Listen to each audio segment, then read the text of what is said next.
வணக்கம் நண்பர்களே! எல்லோருக்கும் என் மனமார்ந்த இனிய பொங்கல் திருநாள் நல்வாழ்த்துக்கள். தமிழர்களின் பாரம்பரியமும், உழைப்பின் மகிமையும் கொண்டாடப்படும் இந்த அழகான நாளில் இயற்கைக்கும், சூரியனுக்கும், விவசாயிகளுக்கும் நன்றி சொல்லும் திருநாள் தான் பொங்கல். அழகான பொங்கல் நாள நான் எப்படி கொண்டாடுறேன் அப்படிங்கிறத தான் இந்த வீடியோல பார்க்க போறோம். இன்னைக்கு நம்ம செலிப்ரேஷன் மாடியில தான். பாருங்க இந்த அழகான மண்பானைய. பொங்கல் சொன்னாலே மண்பானை இல்லாம எப்படி? இன்றைக்கி நான் செய்ய போகிறது 2 டைப்பான பொங்கல். ஒன்று வந்து வெண்பொங்கல், இன்னொன்று வந்து சக்கரை பொங்கல். பொங்கல் சமைக்க ஆரம்பித்தாச்சு. நான் ஃபஸ்ட்டு வந்து பொங்கல் பானையில் பால், அதுக்கப்புறமா வந்து அரிசி களைஞ்ச தண்ணியை தான் ஆட் பண்ணிக்க போகிறேன்.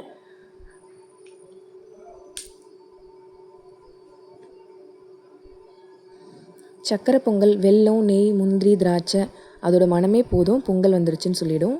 வெண்பொங்கல் வந்து யூஸ்வலாக நம்ம பண்ணுறது தான்.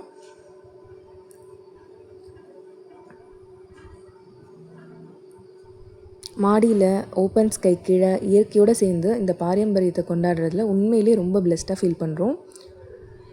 இந்த பொங்கல் நாளில் உங்கள் வாழ்க்கையும் இதே மாதிரி சந்தோஷமாக பொங்கி வழியணும், கவலையெல்லாம் கரையணும், வெற்றி உங்கள் கையில் வந்து சேரணும்.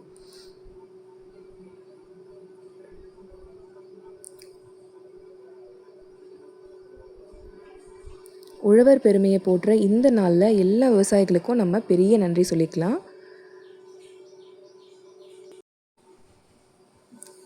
பாருங்கள், சக்கரை பொங்கல் பானை பொங்க ஆரம்பிச்சிருச்சு. பொங்கல் பானை பொங்குற திசையை பொறுத்து பலன்கள் வந்து சொல்லுவாங்க. கிழக்கு நோக்கி பொங்குனா ஆரோக்கியம், மகிழ்ச்சி, சுபகாரியம் அந்த மாதிரி நிறைய நடக்கும். அதே மாதிரி வடக்கு நோக்கி பொங்குனா பணவரவு கிடைக்கும். மேற்கு நோக்கி பொங்குனா குடும்பத்தில் மகிழ்ச்சி கிடைக்கும். தெற்கு நோக்கி மட்டும் வந்து பொங்கக்கூடாதுன்னு சொல்லுவாங்க. பொங்குனா கொஞ்சம் செலவு அதிகரிக்கும்.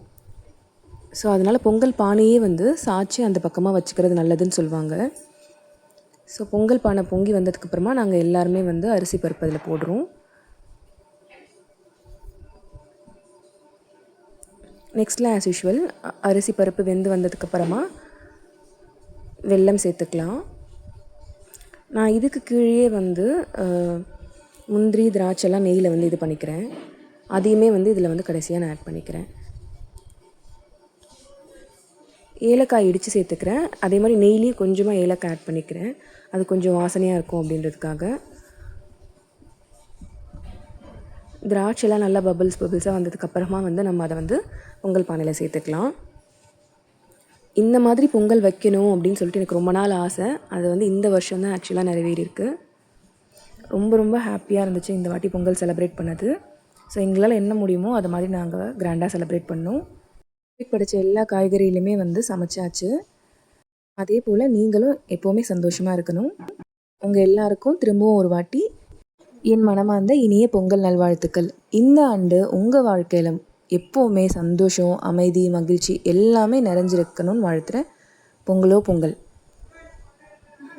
இந்த வீடியோ உங்களுக்கு பிடிச்சிருந்தா லைக் பண்ணுங்கள், ஷேர் பண்ணுங்கள், சேனலுக்கு சப்ஸ்கிரைப் பண்ண மறக்காதீங்க. தேங்க்ஸ் ஃபார் வாட்சிங்.